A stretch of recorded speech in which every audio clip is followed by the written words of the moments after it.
Buenas noches para todos y todas. Espero que estén teniendo una muy bonita noche. Regresamos ahora con los encuentros de caos. Estuvimos ausentes como un buen tiempo, creo que más de un Mes y medio.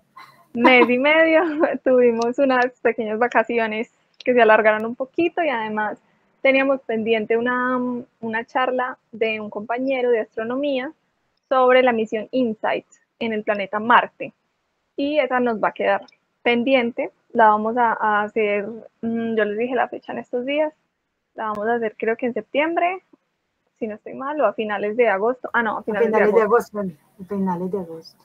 Entonces la vamos a hacer a finales de agosto, pues que queda pendiente. Y para septiembre tenemos, claro que sí, como cada año, la celebración de nuestro cumpleaños. Entonces, por ahí para mediados de septiembre vamos a tratar de tener algún invitado o invitada especial. Vamos a ver a quién me logro gestionar este año, que ya cumplimos nuestros 7 años este año, pues hay que celebrarlo en grande. Bueno, entonces mientras tanto, y tenemos pendiente también un encuentro presencial que vamos a tratar de gestionar. Cuando podamos arreglar el telescopio, vamos a tratar de gestionar otro encuentro presencial para final de año, posiblemente noviembre, diciembre, entonces para que se preparen también para ese encuentro presencial. Bueno, entonces ya por hoy vamos empezando con el tema del día, que es un señor tema bien interesante y es uno de los personajes más importantes en la historia de la ciencia, de la física, de la matemática, de la astronomía, porque obviamente sus descubrimientos y sus trabajos tienen repercusión directa en el área de la astronomía, así no se considere como un astrónomo directamente él, ¿cierto?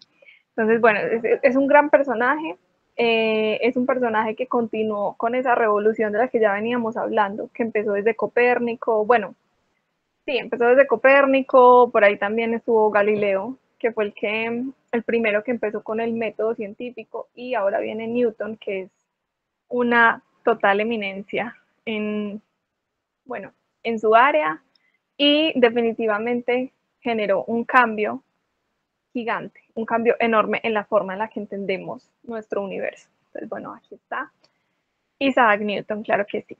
Sus primeros años, él nació en el condado de Lincolnshire, no sé cómo se pronuncia bien, supongo que así. Esta es de hecho una fotografía como de la casa familiar en la que él nació. Él nació con muchos problemas como de salud, fue un bebé primerizo, entonces, primerizo, bueno, sí, también primerizo, pero era cuando nacen como antes de tiempo. Y por Prematuro. eso prematuro, muchas gracias, prematuro, pero creo que también fue primer hijo como de su madre. Entonces, bueno, resulta que nació como con muchos problemas de salud y por lo tanto no se creía inicialmente que iba a sobrevivir. Esto es como algo un poco triste, creo que ya lo hemos hablado acá, ya lo hemos mencionado, y es que obviamente antes la medicina pues no estaba tan avanzada, entonces era muy normal, muy común que los bebés pues no alcanzaron a llegar a ni siquiera a la niñez o que duraran apenas unas cuantas semanas o unos cuantos meses. Entonces era muy, muy común que eso pasara y realmente como él nació con tantos problemas de salud, no se creía pues que iba a lograr sobrevivir y contra todo pronóstico sobrevivió. Y luego tuvo una infancia más bien complicada, resulta que su padre murió meses antes de que él naciera, o sea, nunca alcanzó a conocer a su padre y su madre como quedó viuda, decidió volverse a casar, pero el señor con el que se casó su mamá pues no quería criar como un hijo que no era suyo, entonces le dijo pues a la mamá de Newton que no, que se fueran a vivir ellos dos y que al niño lo mandaran para la casa de los abuelos. Entonces Newton creció sus primeros años en la casa de sus abuelos y realmente nunca tuvo como muy buena relación, según parece, que hay en escritos, incluso menciona por ahí en unos de sus pecados, que alguna vez amenazó como a su mamá y al esposo de su mamá de como que prenderles fuego con la casa y todo, una cosa así, o sea, se llevaban muy mal, se llevaban muy mal realmente, y pues como que por sus abuelos tampoco tiene un cariño especial porque no los mencionó en ningún lado. Entonces finalmente Newton tuvo como más bien una infancia, una niñez problemática, también debido a su gran genio que se notaba desde muy niño, pues no se llevaba muy bien con otros compañeros, como que no lograba congeniar con los niños de su misma edad. Entonces fue más bien un niño solo y con no muchas habilidades pues sociales. Sin embargo, la parte bonita, la parte interesante y en lo que Newton encontró como su refugio fue en, en el conocimiento, y en esta etapa desarrolló muchos inventos. Entonces hizo un molino, como una réplica de un molino que había por allá cerca como al condado donde él vivía, un molino de viento que de hecho funcionaba, era como un modelo a escala de ese molino, y funcionaba, y como que funcionaba con un ratoncito que estaba en una ruedita y daba vueltas. Entonces bien interesante. Además, le gustaban mucho los relojes de sol. Llenó su casa de relojes de sol por todo lado porque le encantaba hacer mediciones también y ver qué tan precisos podían llegar a ser esos relojes de sol. Llegó a ser como un carrito que él mismo podía manejar ¿cómo es que se llama? Una manija desde el interior. Hacía maquetas, también hacía maquetas de diferentes cosas como a escala, y se cree que hizo alguna vez como una casa de muñecas para una amiguita suya. Pues, se cree, eso es como otro relato que existe, de que él prefería, por ejemplo, ser amigo de niñas que de los niños, porque los niños como que en ese momento, no sé, el tema de la competitividad o algo así, como que no le gustaba mucho a Newton, o bueno, él era demasiado competitivo y demasiado teso, entonces más bien no le gustaba mucho a sus compañeros, entonces más bien se relacionaba con niñas, y para una de ellas construyó una casa de muñecas. Entonces él realmente se dedicó a hacer un montón de cosas, hacía lámparas, hacía todo lo que pudiera encontrar, y con el dinero que le daba a su mamá compraba como más artefactos y más herramientas para empezar a hacer más objetos, comprar más libros. Y este, por ejemplo, es uno de los libros que fueron inspiración para él, para hacer, por ejemplo, El Molino. Es un libro que habla sobre la naturaleza y el arte. Entonces es como un libro que exponía unos experimentos sencillos que se podían hacer, de hecho, con elementos como no tan complejos de encontrar. Y bueno, también hablaba sobre dibujos de ciencia, combinaba de una manera muy interesante como estas dos áreas del conocimiento. Y bueno, ahí Newton encontró su inspiración para hacer un montón de cosas diferentes, y bueno, ahí está el molino entre esos, que es uno como de los inventos más interesantes de él, que estaba pequeño cuando lo hizo. Ya luego, más tarde, gracias a un familiar que decía que Newton tenía que ir al colegio, y que bueno, como que trataba de incentivar, era el hermano de su mamá, trataba de incentivar como que Newton sí tuviera una buena formación, sí tuviera una buena educación. Entonces más adelante logró que entrara a la Universidad de Cambridge, y bueno, realmente se dice que Newton no fue como el estudiante más aplicado en la universidad porque él era muy autodidacta. Entonces él era capaz de leer montones de libros, era capaz de hacer montones de experimentos, pero no le gustaba mucho como toda la dinámica de cómo funcionaba la universidad en ese momento. Entonces realmente se graduó como con notas como muy normales, tirando a regulares, porque no era como muy dedicado a cumplir con las cosas que se pedían en la universidad. Entonces, dato interesante sobre Newton, que él dijo, yo aprendo más solo, que es algo bastante interesante en su formación, y es que él siempre tenía en él como ese amor por el conocimiento, y no necesitaba realmente como de ningún establecimiento académico ni de ningún tipo para realmente poder cultivar ese amor que él ya tenía ahí, o cultivar ese conocimiento, sino que él iba a las fuentes directas, él iba a los libros directos. Y bueno, esa fue básicamente la forma en la que él empezó como a ganar bastante conocimiento. Ahora las áreas en las que hizo grandes aportes. Empezamos por la matemática. Nada más y nada menos que el inventor del cálculo integral y diferencial. Resulta que en esta época había otro matemático muy teso trabajando en algo muy similar, ¿cierto? El nombre es no sé cómo se pronuncia. Leibniz, bueno, no sé.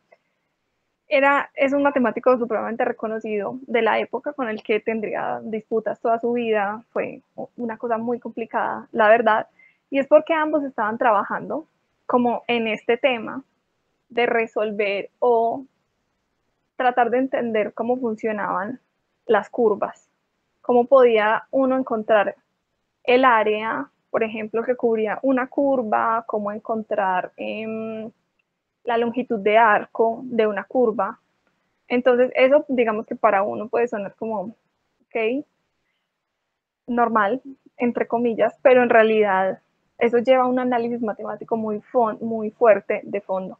Entonces, para los que tuvimos que sufrir viendo cálculo diferencial e integral en la universidad, esto realmente es una base completa para cualquier ciencia. Eso sí. Muchas gracias, María.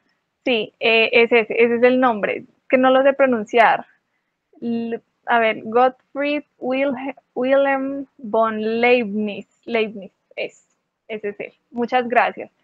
Sí, entonces efectivamente ambos estaban trabajando como en esta área específicamente y de allí fue que salieron como los conceptos que le dieron la base al cálculo diferencial e integral. Entonces de allí empezó a hacer como sus primeros aportes, sus primeras publicaciones gracias, en esos estudios ya de la matemática como tal, y se dedicó unos cuantos años a estudiar a mayor profundidad la matemática.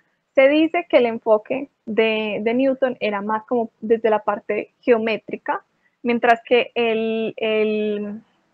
la parte de Leibniz era más desde las ecuaciones. Entonces es como que son trabajos complementarios y dieron origen a lo que hoy conocemos pues, como cálculo diferencial e integral, que es completamente la base de toda la matemática, bueno, no de todo, no. La base de una parte muy importante de la matemática que se usa en ya todas las áreas de la ciencia, o sea, realmente se utiliza en biología, en química, en física, en astronomía, en lo que sea, vamos a encontrar, y por eso es que en ciencias exactas todos, absolutamente todos, tienen que tener formación en estas dos áreas de la matemática. Sin importar si uno quiere ser biólogo, químico, astrónomo, lo que sea, tenemos que tener siempre esa formación en este cálculo porque fue una revolución completa en la matemática. Y la matemática tiene esas cosas bien interesantes y bien bonitas, y es que la matemática avanza dentro de su propio mundo abstracto y en el momento puede que no se sepa cuál sería la aplicación para eso, artefactos, llamémoslo así, entre comillas, matemático que se haya encontrado, y más adelante llega la ciencia aplicada como la biología o la astronomía o la física y llegan y dicen, uy, esta herramienta me sirve, esto me ayuda a explicar esto me ayuda a explicar esto. Entonces la matemática tiene eso muy bonito que es raro, que avanza y luego nos damos cuenta las aplicaciones que tiene para el desarrollo también de las otras ciencias. Entonces, es algo muy bonito y muy interesante de la matemática. Ahora, otra área supremamente importante, la física, que aquí es donde ya él pasa de su interés por la matemática, ese mundo abstracto, y ya quiere como ensuciarse un poco más con el mundo real, con la naturaleza, con lo que es visible, con el experimento. Entonces ahí es donde pasa ya más hacia la física y empieza sus estudios en óptica. Y acá es un punto supremamente fundamental, supremamente importante, porque es la primera persona que dice que cuando la luz blanca del sol, ¿cierto?, pasa por un prisma y se descompone como en estos colores, en realidad lo que tiene esos colores es la luz blanca en sí. O sea, él es el primero en decir, la luz blanca está compuesta por esos colores en los que se descompone, bueno, en ese momento no se llamaba se descompone, o sea, por esos colores que salen que salen cuando la luz pasa por un prisma. Porque antes de eso, la teoría que había con los prismas y la luz era que era un efecto como del vidrio en sí, del material en sí.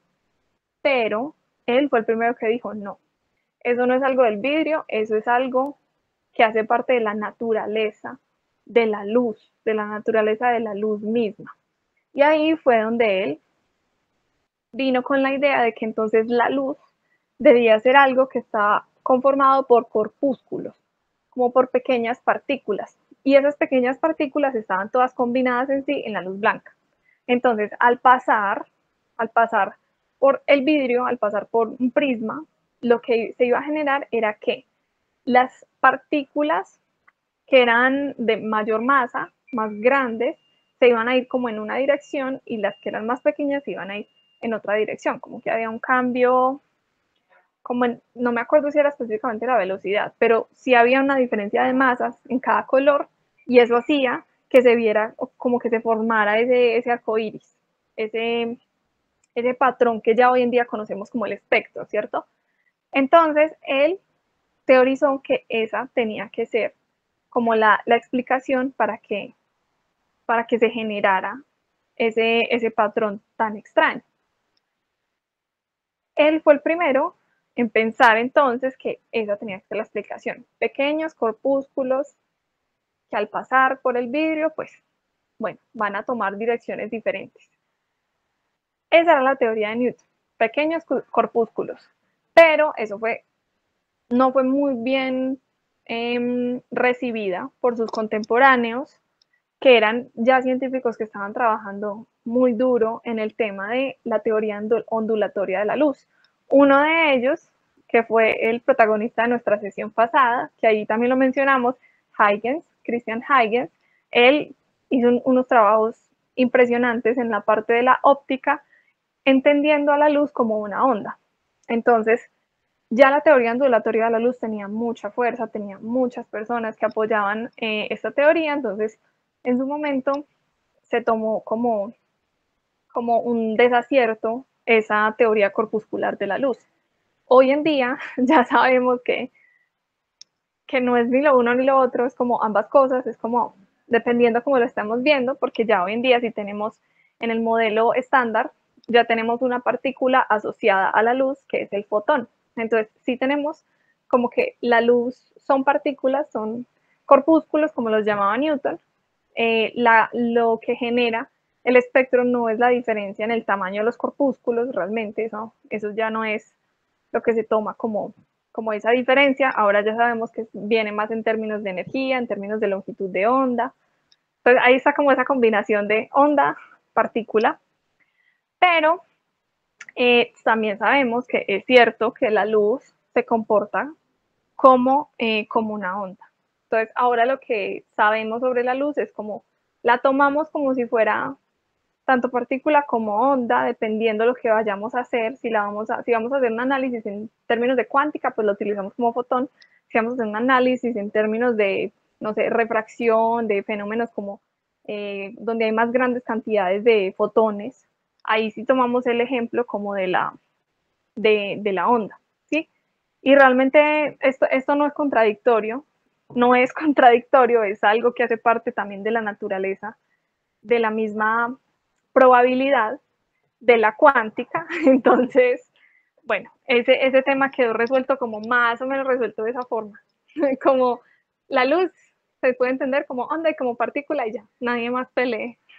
Y realmente sí es algo que funciona. Si bien la teoría de Newton de que la luz estaba compuesta por corpúsculos de diferentes tamaños no era acertada, la idea de esas pequeñas partículas sí era acertada. Y hay algo más importante de esos estudios de Newton en óptica, y es que ese análisis que él hizo, como del espectro que se forma cuando se pone a pasar un rayo de luz por un prisma, ese análisis de ese espectro lo llevó muy, muy cerca a un descubrimiento que cambió la astronomía para siempre, dándole inicio a lo que ya conocemos hoy como astrofísica. ¿Por qué? ¿Qué pasa? Después de que él estuvo estudiando este patrón que se formaba, pues después de eh, dejando pasar la luz y esto por el prisma, estudiando ese patrón, después de él llegaron otras personas que lo estudiaron a mayor profundidad, llegó Fraunhofer y lo estudió a mayor profundidad y empezó a notar esas líneas oscuras que hoy conocemos como el espectro de absorción de un material. Entonces, ya con ese estudio que empezó allí, con esas líneas de absorción, ya eso relacionándolo con la química, se empezó a estudiar y se empezaron a notar esos patrones que hay en los diferentes elementos químicos y ya se pudo hacer como un mapa de huellas digitales prácticamente de los elementos de la tabla periódica. ¿Sí? Entonces, ese momento, como que Newton está parado justo en el momento antes de que llegara toda esa revolución a la astronomía. Bueno, fue una revolución también para la química, claro que sí, pero en la astronomía fue un paso gigante. ¿Por qué? Porque al tú tener como esas huellas digitales en términos de luz, esas huellas digitales de luz de los diferentes elementos, tú ya puedes comparar esas huellas con las huellas de las estrellas, ¿cierto? Entonces podemos coger la luz de una estrella, la luz del sol, la luz de lo que queramos, hacerla pasar por un espectrógrafo y sacar ese patrón, ese espectro y buscarle donde tiene esas líneas oscuras, que serían esa huella digital, y esas líneas específicas nos dicen qué elementos están presentes allí. Entonces, ese fue el nacimiento de la astrofísica, porque ahora con esas estudio de las huellas digitales de las estrellas, las galaxias y de todo, es que hemos estudiado montones de cosas, es que sabemos de qué están hechas las estrellas, es que sabemos qué tan rápido se mueven las estrellas, es que sabemos que hay sistemas binarios, sabemos que el universo se está expandiendo, mejor dicho, de ahí, de ese estudio de la luz, es que sabemos la mayoría de las cosas que sabemos hoy en día en astronomía. Claro, ahora ya llega una nueva forma de estudiar el universo, que es a través de las ondas gravitacionales, ya no requiere luz, pero hasta antes de eso necesitábamos todo, solo luz, porque es lo único que tenemos de esos objetos que están tan lejos de nosotros. No podemos ir hasta una estrella y tomarle la muestra, ni siquiera nuestro propio sol podemos hacer eso. Entonces, esa es definitivamente una revolución que empezó aquí, como que aquí nació con Newton ese primer momento. No es él el que se lleva el crédito por ese trabajo de encontrar las líneas de absorción, ¿cierto? Porque fue otra persona la que lo hizo, pero definitivamente él fue el que dio como ese pionero en ese estudio exhaustivo de ese patrón que se genera con la luz al ser refractada. Entonces, bueno, ahí me extendí un montón porque la óptica me parece súper bonita y súper interesante. Bueno, otra cosa muy importante que él encontró es que hay un efecto que se llama, en los lentes, que se llama aberración cromática. Esa aberración cromática viene de la naturaleza de la luz y de la naturaleza del lente. Es decir, si nosotros tomamos un prisma y lo que sucede es que la luz se separa en los colores, ¿por qué habría de ser diferente con los lentes? Claro, los lentes enfocan la luz después de que pasa. Si tienes un lente como estos, un lente cóncavo, si no estoy mal, sí, ese lente te va a volver a enfocar la luz, ¿cierto? Que es lo que queremos en los telescopios, en las gafas, en este tipo de objetos, es lo que queremos, ¿cierto? Que coja cierta luz y la vuelva y la enfoque en un punto específico donde necesitamos que se enfoque. Pero ¿qué pasa? Por esa misma naturaleza de la luz y del material del que están hechos los espejos, ¿cierto? Perdón, los lentes, lo que va a pasar es que cada color se va a refractar naturalmente, cada color va a cambiar de dirección. Entonces, eso hace que esa luz que queremos que se enfoque en un punto no se va a enfocar del todo en un punto, sino que se va a enfocar en una serie de puntos, cada color diferente. Y eso genera lo que se llama aberración cromática. Esa aberración cromática se puede corregir utilizando otros tipos de lentes diferentes, como que tratando de modificar, incluso hay formas que es como tienes el lente que te genera aberración cromática, luego le pones otro lente para que se corrija y así como sumas y restas de lentes para corregir esa aberración cromática.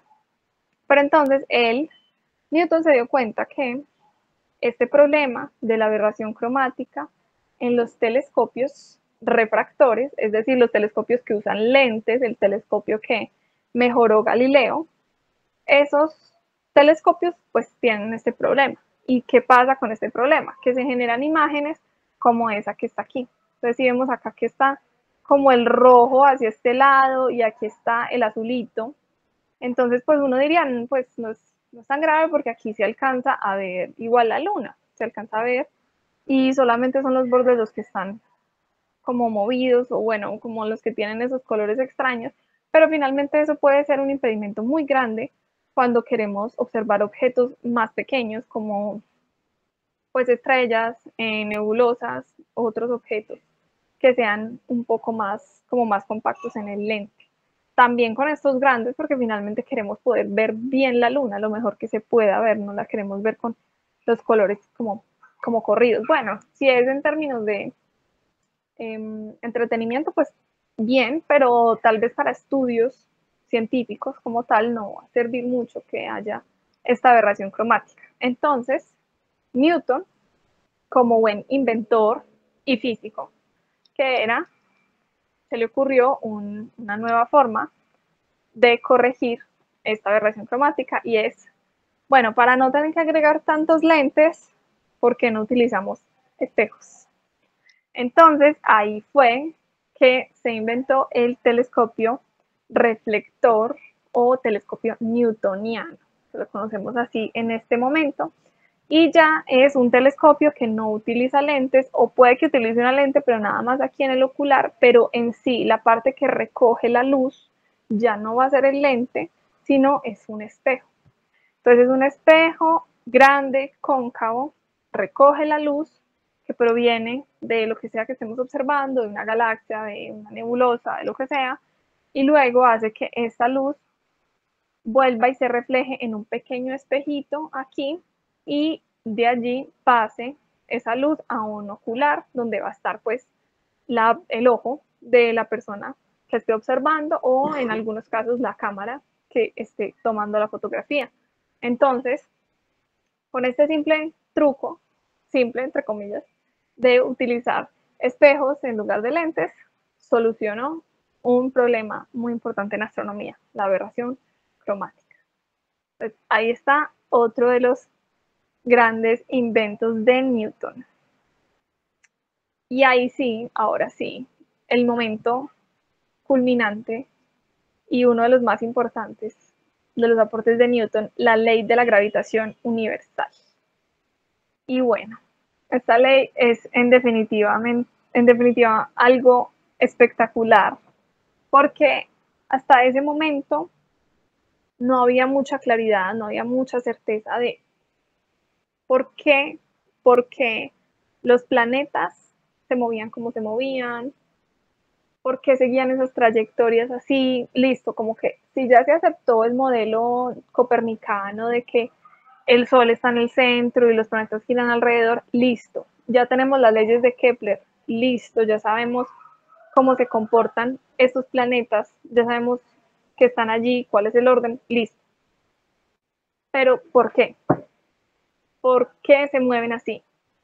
¿Qué es lo que hace que el Sol como que mantenga a esos cuerpos en esa trayectoria? Eso era algo que todavía no estaba resuelto en ese momento.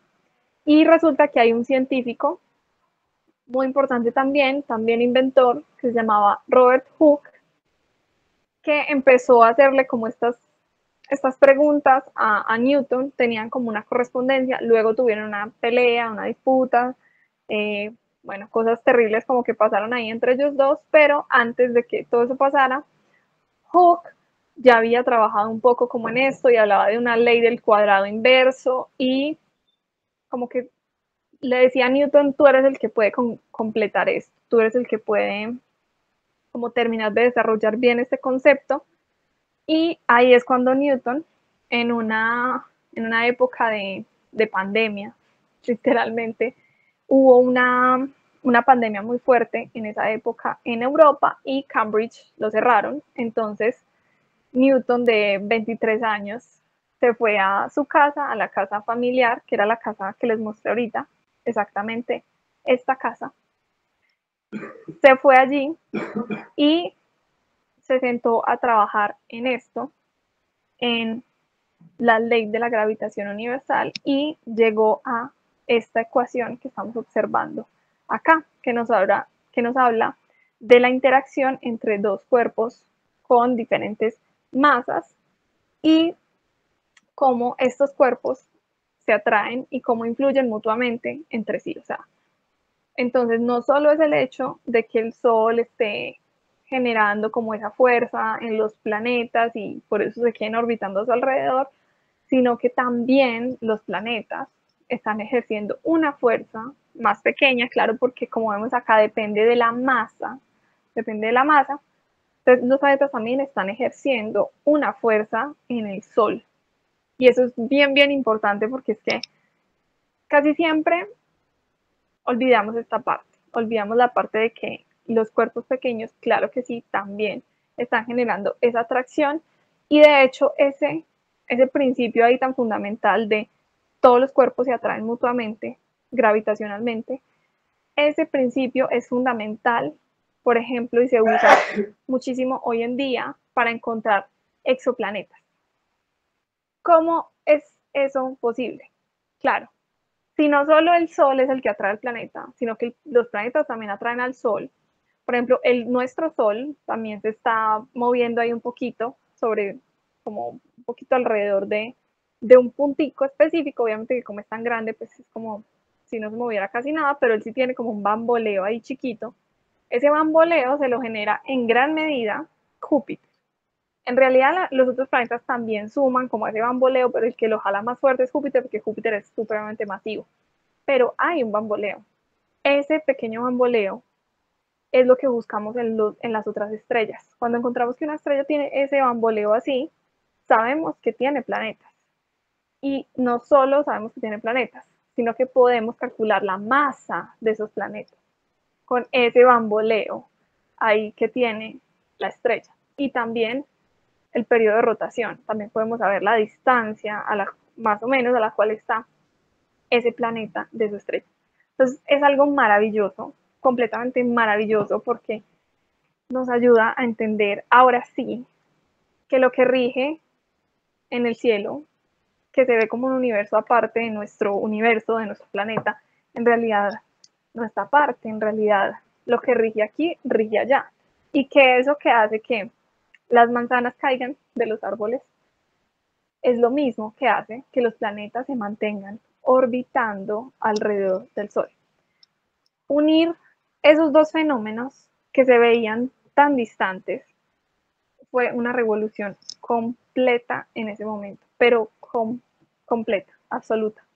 Como cada vez, con cada uno de estos pasos que iban dando los científicos, se notaba más como esa cercanía que hay en realidad con el cielo, pero no porque, a ver, ¿cómo en qué términos?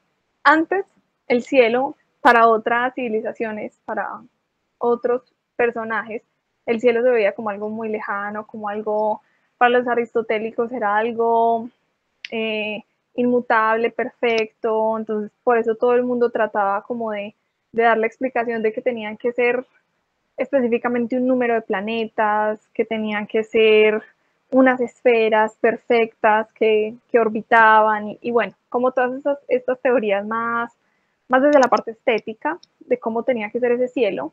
Y cada vez que se avanza, cada vez que se avanza y se avanza y se avanza más en la ciencia, se van dando cuenta que lo que funciona allá arriba es lo mismo que funciona acá abajo, que el mundo de los cielos es exactamente lo mismo que nuestro mundo, que no somos especiales y no tenemos como un mundo hecho para nosotros o un universo completo para nosotros con planetas, estrellas, alrededor de nosotros, sino que nosotros hacemos parte de él y lo que rige allá nos rige a nosotros también.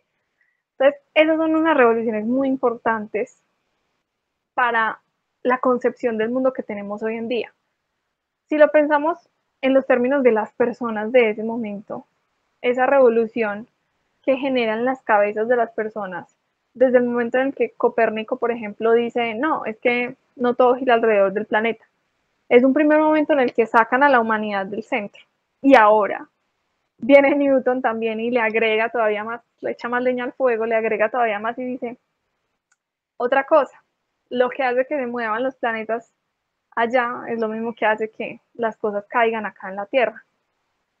Eso es un cambio en la forma en la que las personas se autopercibían o se podían percibir la humanidad, el mundo, todo en ese momento. Entonces es una revolución completa, súper importante. Y, bueno, y lo que nos dice Juan Andrés, a pesar de todo eso, todavía decimos que sale el sol. Sí, que sale el sol o que sale la luna. Sí, porque ya se quedó en la costumbre, en nuestra forma de hablar ese tipo de cosas, como si el sol fuera el que saliera, como si la luna fuera la que saliera, como si las cosas estuvieran para nosotros. E incluso en la astronomía hay cosas que todavía las hacemos como creyendo en ese modelo geocéntrico, pero no es porque en realidad en astronomía se crea el modelo geocéntrico, sino porque es más fácil hacer algunas cosas, es como un artilugio matemático para entender mucho mejor ciertas cosas. Entonces, por ejemplo, el sistema de coordenadas celestes. El sistema de coordenadas celestes, si tú lo analizas, es como si uno creyera que en realidad hay una esfera de estrellas y a esa esfera de estrellas le pusiera como una cuadrícula esférica, claro, ¿cierto? Entonces, para poder entender dónde está ubicado tal estrella, tal constelación, ¿cierto? Como para darle un sistema así parecido al sistema que tenemos en la Tierra, al sistema de latitud, longitud, pero en el cielo. Lo tenemos que hacer de esa forma para poder ubicarnos bien, porque si no sería muy complicado si tomamos las cosas en 3D, ¿cierto? Que ahora no solo es saber no sé, en declinación y ascensión recta a la ubicación de la estrella, creo que nos tocaría tener en cuenta también la distancia y eso pues sería mucho más complejo. Entonces en astronomía tenemos que pensar en el cielo en términos de coordenadas, lo tenemos que pensar como en 2D, como si eso fuera plano y le estemos poniendo una cuadrícula ahí encima. Entonces todavía tenemos muchos artilugios por ese lado del geocentrismo, pero finalmente ya tenemos como la conciencia de que nada que ver, de que no somos especiales, de que el universo no está hecho para nosotros, nada gira alrededor de nosotros, bueno, los satélites que están alrededor de la Tierra, la Luna y ya, ¿no? Y eso que es alrededor de la Tierra. De nosotros, nada que ver las estrellas con definir nuestro futuro, nada de eso. Entonces, bueno, una revolución bien, bien interesante que generó acá el genio Newton. Y claro que eso se iba a sentir en toda Europa, bueno, en su propio país de origen, en todo lado, se sintió y se ganó mucho respeto por parte de la comunidad científica de esa época. Entonces muchas personas pues admiraban a Newton, le dieron varios cargos públicos, más adelante hablaremos de ellos, pero terminemos de hablar acá antes de lo que desarrolló en física.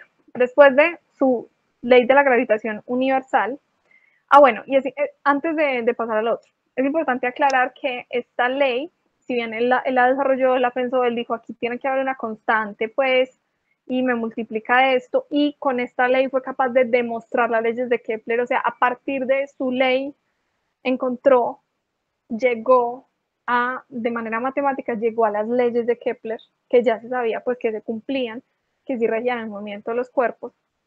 Entonces, es algo muy bonito que va uniendo como las teorías, ¿sí? Pero en ese momento, Newton pues no pudo calcular por esta G, que es una constante, la constante de gravitación universal, él no la pudo calcular y la calculó más adelante otro científico que fue Cavendish. Entonces, esta es la constante gravitacional de Cavendish, porque él fue el que calculó numéricamente cuánto valía y le tocó hacer pues un experimento ahí con unas masas y contorsión y unas cosas así, que no me acuerdo muy bien ahorita cómo es ese experimento, pero en todo caso, esta constante él la dejó expresada. Es como, ok, hasta aquí les hago el trabajo, matemáticamente es esto, esto es la ley que rige al universo, pero usted trabajo para la casa, calcular la G. Y bueno, por ahí un gran científico calculó la G y ahora pues utilizamos esta ley para todo, para absolutamente todo. Eso sí, claro, la usamos hasta cierto punto que ya tiene que ver con las partes más extremas, que es donde ya se requiere utilizar la relatividad de Einstein, que hablaremos más adelante, cómo se mete la relatividad de Einstein con, con este tema de la ley de la gravitación universal de Newton, pero bueno, hasta acá esta ley nos funciona perfecto, en física 1 es esta ley por todo lado, entonces realmente si no necesitamos velocidades demasiado altas y no tenemos, no sé, interacción de masas demasiado locas, pues podemos utilizar perfectamente esta ley de la gravitación universal. Ahora sí, leyes de la dinámica, las tres leyes de Newton, fundamentales, fundamentales también para entender el comportamiento de los objetos. Primera ley, todo cuerpo permanecerá en su estado de reposo o movimiento uniforme y rectilíneo, a no ser que sea obligado por fuerzas externas a cambiar su estado. Esta es la ley de la inercia. Es decir, si yo tengo aquí un vaso quieto, en donde está en este momento quieto, no lo tomo, nada lo empuja, no hay un temblor de tierra, no sé, no hay nada, ese vaso se va a quedar eternamente ahí, ¿sí? A su vez, si hay algo que se está moviendo de manera uniforme, sin ser acelerado, nada, solo tiene una velocidad constante y se está moviendo, se va a quedar moviéndose así, a menos que algo externo haga que ese movimiento se frene. Entonces, nosotros lo podemos pensar y tratar de llevarlo a la práctica. A ver, si yo pongo a rodar un limón en una mesa, pues ese limón no se va a quedar moviéndose eternamente. Claro, claro que no, porque hay algo ahí muy importante que le está quitando ese momento a el limón, que sería la fricción con la mesa, ¿sí? Entonces, si hay algo que le esté quitando como energía a ese sistema, por así decirlo, pues claro, no se va a quedar en movimiento perpetuo o eternamente en reposo, pero en esos casos ideales de algo completamente quieto o algo moviéndose a velocidad constante, sin nada, absolutamente nada que lo toque, pues ahí está la ley de la inercia, siempre se va a quedar en ese movimiento. ¿Eso qué nos quiere decir? Que si tú quieres mover algo, lo que sea, pues necesitas aplicarle una fuerza. Todo lo que vaya a tener un cambio en ese, como en ese estado, un cambio en el estado actual del objeto, sea reposo, sea movimiento, si tú quieres un cambio en ese estado, tienes que aplicar una fuerza. Tienes que aplicar una fuerza. Como que no hay otra forma de cambiar esos estados de movimiento uniforme o de reposo. Entonces, por ejemplo, ahí está también el tema de los planetas. Se está aplicando una fuerza. Es una fuerza a distancia, que en ese momento se conocía como fuerza a distancia, sea una fuerza a distancia o sea una fuerza de contacto directo, digamos yo acá contacto directo con este vaso, independientemente de la naturaleza de esa fuerza, se está aplicando una fuerza. Si no se estuviera aplicando una fuerza, pues claramente no se podría generar un movimiento o un cambio de estado en ese objeto. Entonces, esa es la primera ley de Newton, la ley de la inercia. Segunda ley de Newton. El cambio de movimiento es proporcional a la fuerza motriz externa y ocurre según la línea recta a lo largo de la cual aquella fuerza se imprime. ¿Qué nos dice eso? Esto se resume normalmente en una ley que conocemos, una ecuación que conocemos como F igual a m por a, es decir, fuerza igual a masa por aceleración. ¿Sí? Entonces lo que nos dice acá es que ese cambio de movimiento va a depender de la fuerza que se le aplique a el objeto y también va a depender de esa aceleración. La aceleración es el cambio en la velocidad. Sí, la velocidad es la tasa a la cual un objeto se está moviendo. O sea, la distancia dividido tiempo. ¿Qué tanto se movió este vaso en, no sé, un segundo? Esa es la velocidad. Ahora, ¿cómo cambia esa velocidad con el tiempo? Es la aceleración. Entonces, cuando se frena o cuando se inicia un movimiento, tiene que haber una aceleración, ¿sí?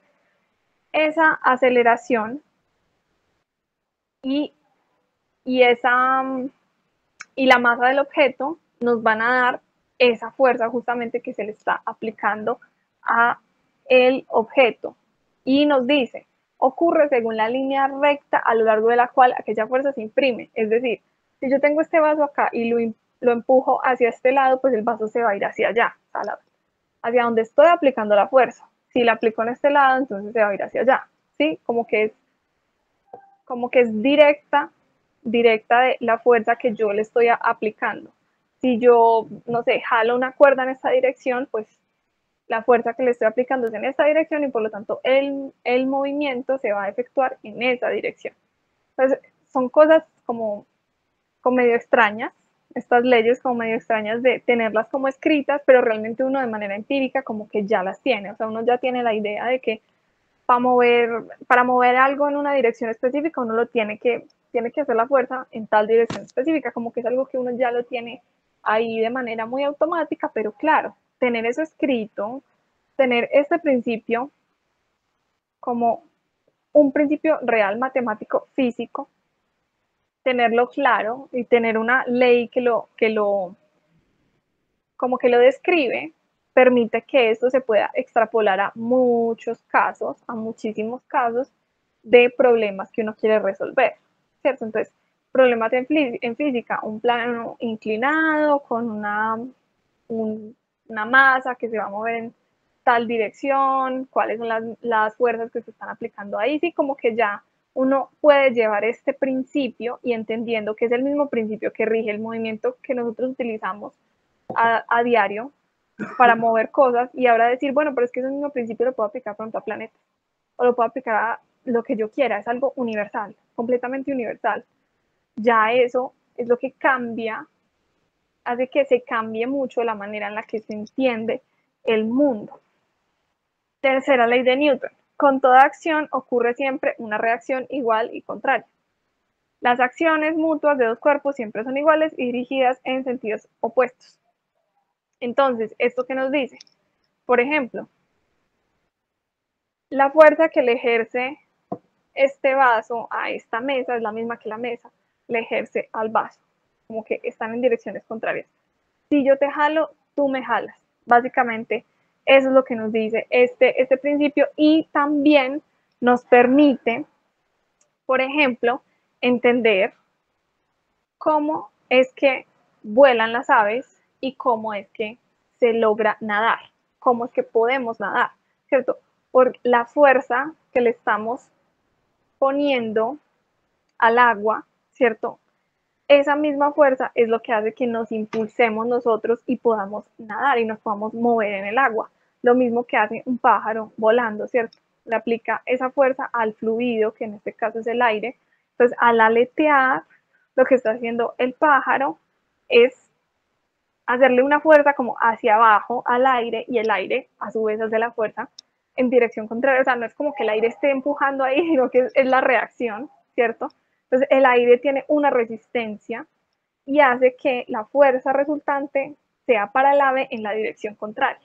¿Sí? Entonces, el ave también logra avanzar en el aire y pues así es como puede volar. Entonces, si ven como que son principios que uno dice como tienen lógica, pero si uno no los piensa como de esta forma, si no están escritos en leyes, si no tienen expresiones matemáticas que ayuden a entender eso, pues no va a ser como tan sencillo, ¿sí? Entonces, estas leyes son completamente fundamentales, fundamentales para todo el desarrollo de la física mecánica que conocemos hoy en día. Lo que sea, un cohete que necesita acción, reacción.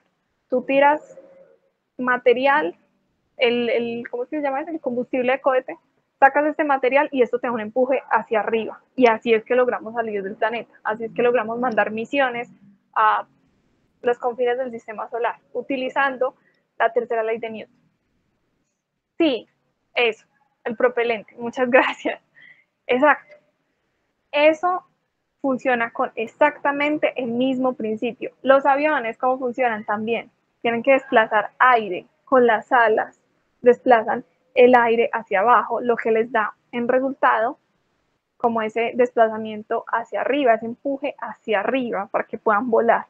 Absolutamente todo este principio se usa en todo, todo lo que podamos pensar hoy en día. No es que antes no se utilizara, sí, claro que había muchas otras cosas que ya funcionaban de esta forma, pero no había un entendimiento tan profundo como en esta área específica y no había una descripción matemática que nos pudiera ayudar a relacionar mucho mejor diferentes casos, por así decirlo. Había algo empírico, sí, claro. Muchas cosas que ya conocíamos de manera empírica, con el cuerpo, con la experiencia, pero bueno, tenerlas de esa forma y tenerlas de una manera matemática definitivamente ayudan a entender mucho mejor nuestro mundo. Otra faceta de Newton, personaje público. Resulta que él fue seleccionado como miembro del Parlamento porque por ahí estuvo también dándose mucho a conocer en términos un poco más sociales. Y fue en un momento en el que subió un rey que todo el mundo como que detestaba, llegó al poder un rey que no gustaba mucho, que trató de hacer unas reformas que a la gente no le gustaron y creo que se llamaba Jacobo II, si no estoy mal. Y bueno, pues Newton fue de los que estuvo ahí al frente como no queremos este rey y toda la cosa. Y finalmente, después de que lograron como derrocar a este rey, nombraron a Newton miembro del Parlamento, del que hizo parte mucho tiempo, pero era más bien como más tranquilito, no era tan activo porque a la vez estaba haciendo otros estudios en otras cosas. Entonces, Newton siempre fue como una persona muy enfocada en sus propios estudios, entonces cuando se le dan este tipo de tareas, pues tal vez no era necesariamente el más aplicado. Aunque después, cuando se le nombró director de la moneda, fue un director de la moneda muy aplicado, que se dedicó a perseguir a las personas que estaban, que hacían fraudes y que hacían cosas como que no iban con el objetivo de pues como de la Casa de la Moneda, ¿cierto? Que era mantener como ese orden en la parte económica. Entonces, ahí hizo, incluso también escribió un libro, si no estoy mal, basado como en sus experiencias y en sus tareas como director de la moneda. Además, luego, la reina Ana lo nombró caballero también, o sea, por eso es Sir Isaac Newton. Es Sir, o sea, él tiene el título oficial, tuvo el título oficial de Sir Isaac Newton. Entonces, bueno, personaje polémico, fue también, fue muy admirado en su época, tenía muchos seguidores, pero también tenía muchas personas que no congeniaban con él, que se dice pues que él era como una persona un poco difícil en términos sociales, como que no le gustaba mucho que lo cuestionaran, tenía sus debates con Hooke y también con Leibniz y también con Huygens, entonces como que generaba muchos pleitos por ahí y de hecho pues la disputa con Leibniz, que no sé si se pronuncia bien así, creo que eso tiene otra pronunciación, bueno, con este otro gran matemático, pues incluso fueron tan fuertes que el estrés que tuvo como este otro personaje debido a esas disputas, se dice que fue algo, algo demasiado fuerte para él.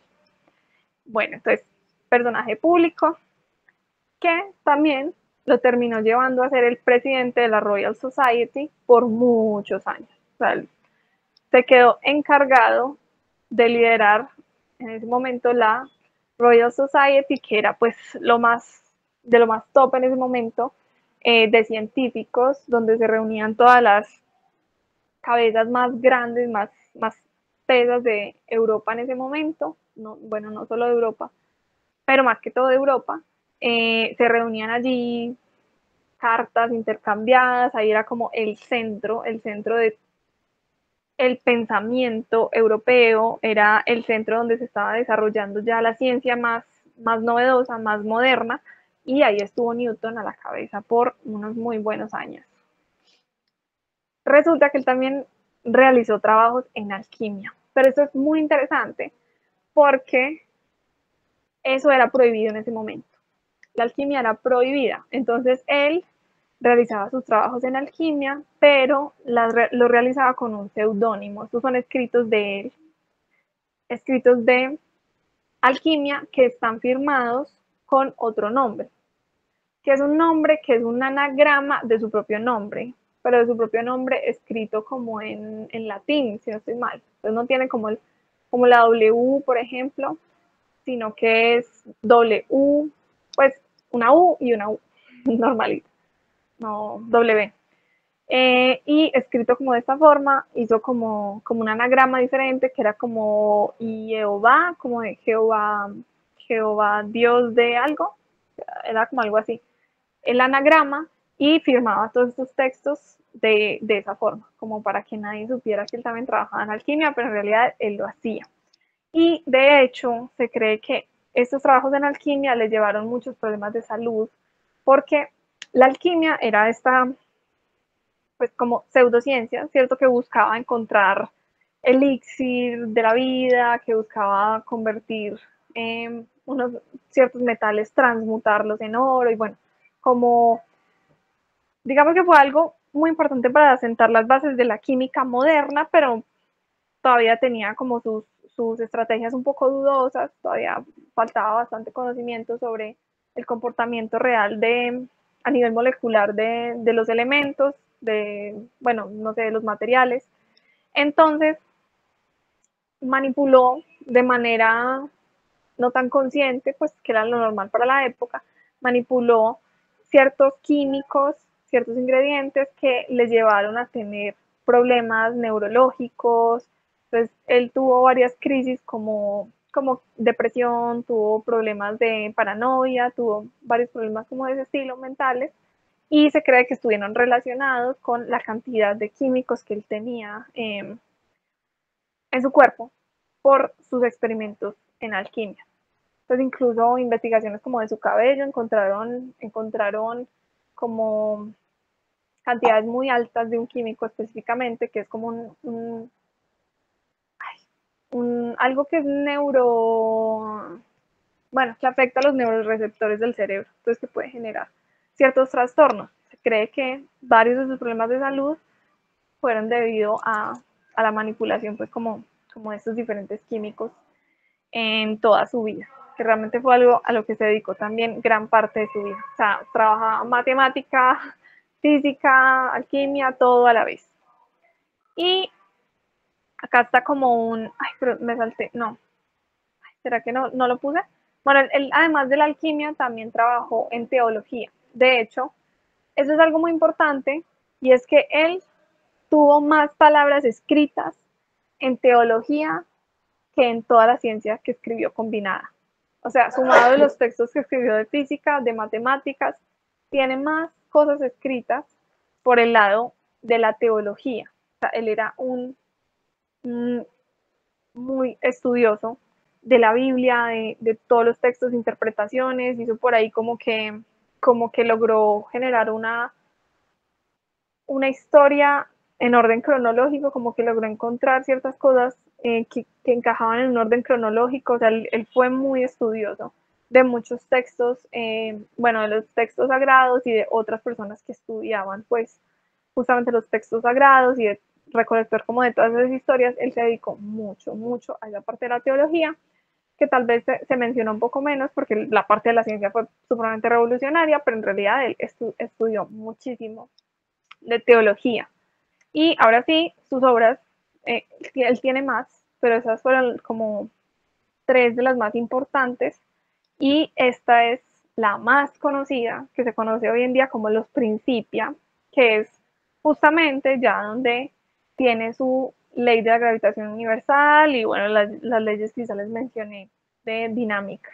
Entonces ahí está, filosofía naturalis, principia matemática. Ese es la obra más conocida y la obra más importante de Newton. También tiene un tratado de óptica que hizo justamente reflexión, refracción, inflexión y colores de la luz. Entonces ahí está todo el análisis que él hace de ese espectro que se forma cuando la luz pasa por un prisma, de la teoría corpuscular de la luz, todo eso está ahí. Y en este, métodos de fluxiones y series infinitas, esa es una parte de sus trabajos en matemática. Todavía no me queda muy claro si aquí es que está la parte del cálculo integral y diferencial o si quedó en otro tratado, porque el otro tratado no lo logré encontrar. Entonces, bueno, ahí les dejé la imagen de otro, de un trabajo que probablemente resume también esa parte del cálculo diferencial. Pues ahí están 3 de esas obras de Newton. Faltan las obras pues que desarrolló en teología y hay otra por ahí que traté de buscar pero no encontré, que era la de alquimia. Entonces se dice que él incluso estaba muy enfocado tratando de encontrar el elixir de la vida. O sea, él buscó muy seriamente, de manera como lo más científica que pudo, él buscó juiciosa y dedicadamente el elixir de la vida y otras cuantas cosas que ya para uno suenan como muy mitológicas, pues él realmente estuvo dedicado a buscar ese tipo de cosas. O sea, mejor dicho, su vida entera investigó lo que había en la época para investigar. Su muerte, de hecho, es como muy triste porque él tuvo estas afecciones en varios momentos de su vida. Se le llamaba como dolor, ¿cómo era? Dolor nefrítico, cólico nefrítico, creo que es así. Y es básicamente el dolor que se genera por los cálculos renales, o sea, por los cálculos que dan en los riñones, como en el ducto que conecta los riñones con la uretra. Entonces, cuando uno de esos cálculos, son como unas piedrecillas que dan allí, se atora como en ese canal, el dolor que causa eso es horrible. De hecho, encontré, no sé si es real o no, pues Iván de pronto nos podrá dar el dato de si es real o no, que ese es el dolor, uno de los dolores más horribles que puede sentir una persona en la vida, que hay personas que lo sufren, lo han sufrido, dicen que es peor que el parto, dicen que es el peor, pero de los peores dolores que el Los parto hombres del sí, hombre. sí se llama, como lo acabas de decir, el parto del hombre. Sí. El parto del hombre, sí, eso, que es un dolor tan horrible que puede generar desmayos incluso, que es demasiado, demasiado fuerte. Entonces, ahí está, gracias Iván. Ahí está, esa fue la causa de muerte de Newton. Él como que en varias ocasiones tuvo problemas con eso, pero finalmente fue lo que lo llevó. Ahí sí, como a la tumba. ¿Cómo? Ay, no entendí. María dice, lo único que aprendí de eso es que funciona como la formación planetaria. ¿El qué? ¿Qué cosa? ¿Qué cosa que funciona como la formación planetaria?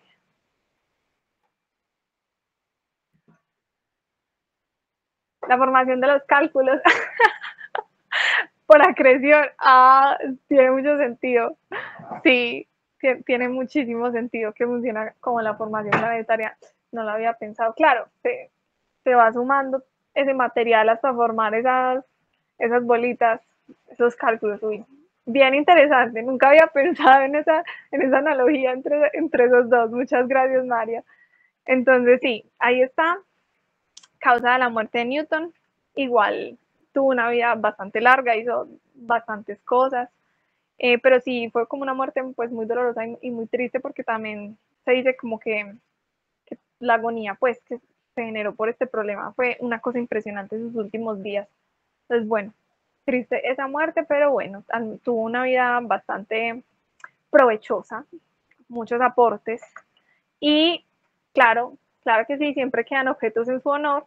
Esta vez no hay misiones, como que yo estoy acostumbrada aquí a traer misiones espaciales que tienen su nombre debido a, y esta vez me quedé como, ay no, verdad, solo objetos en su honor, que también son bien importantes. Entonces hay un cráter en la Luna, que de hecho se cree que es el cráter más profundo en la cara visible de la Luna, queda como cerquita al polo sur de la Luna. También hay un cráter más grande ya por allá en Marte, que lleva su nombre. Hay un asteroide también, como siempre hay un asteroide en los científicos que hemos traído acá, un asteroide con el nombre de Newton, y por allá hay una montaña en Noruega que también tiene su nombre y se llama Newton Toppen. Pues no sé bien si es el acento, pero bueno. Entonces es una montaña como por allá bien, bien bonita en Noruega, que también lleva el nombre de Newton. Y bueno, eso sería en resumen como todo lo que preparé de Newton para hoy. Cualquier aporte, cualquier comentario súper bienvenido, preguntas, no sé, ya abro el espacio para ustedes.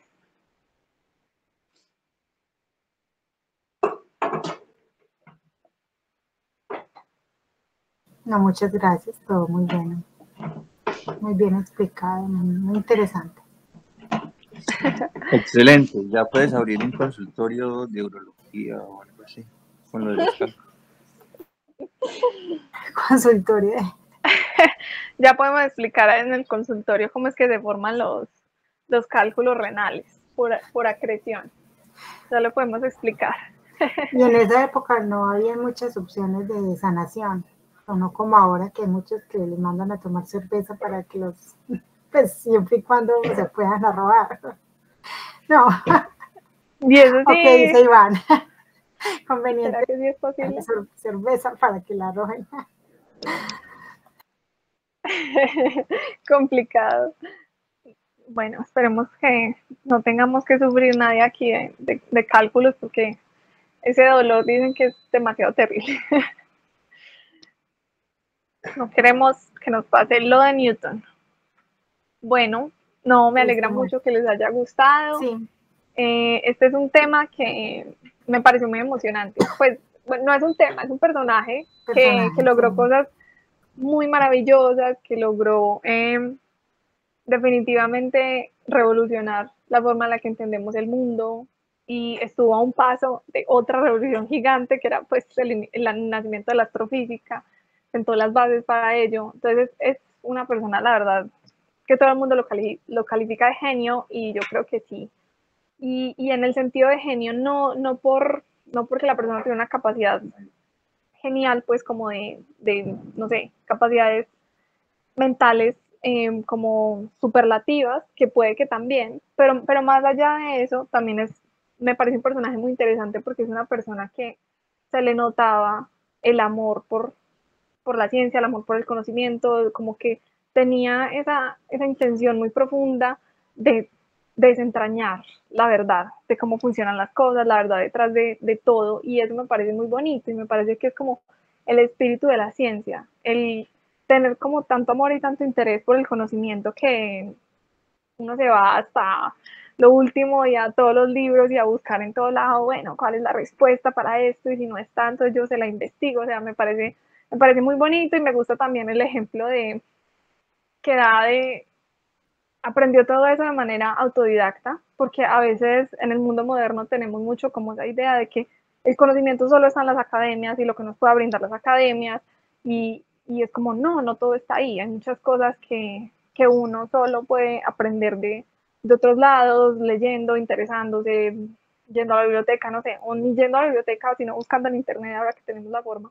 Pero me gusta esa idea de que siembra un poco el ver la vida de Newton y decir, hey, si yo quiero ser como Newton, me tengo que poner a estudiar, a estudiar un montón y interesarme un montón y atreverme a, no sé, a crear mis propios inventos y no necesariamente necesito que sea una universidad la que me diga, ay, sí, tú sí sabes. Y eso me parece muy bonito y muy valioso como de estudiar este gran personaje.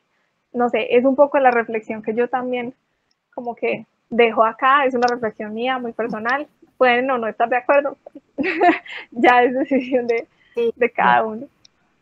yo estoy de acuerdo. Total.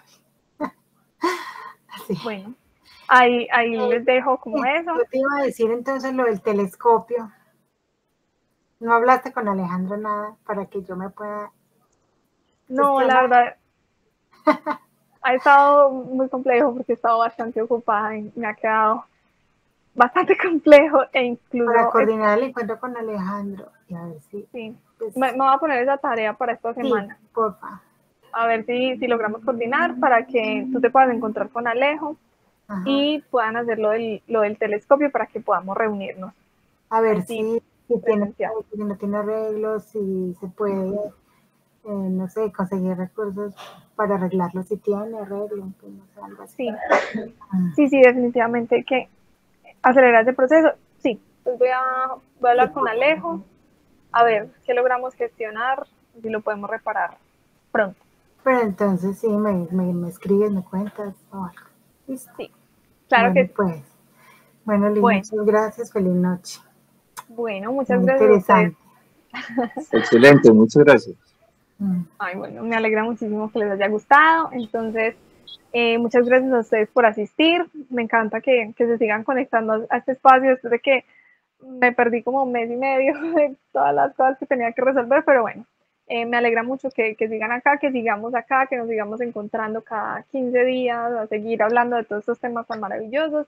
Y nos vemos entonces en 15 días. Vamos a ya tener los encuentros más constantes. Y muchas gracias de verdad a todos. Este espacio es para ustedes y con todo el cariño. Y ya saben que si quieren hacer alguna charla, si quieren venir y hablar de tal personaje, el espacio siempre, siempre está abierto. Entonces, bueno, muchas gracias y nos vemos en 15. Bueno, feliz noche. Chao. Gracias. Chao. Chao.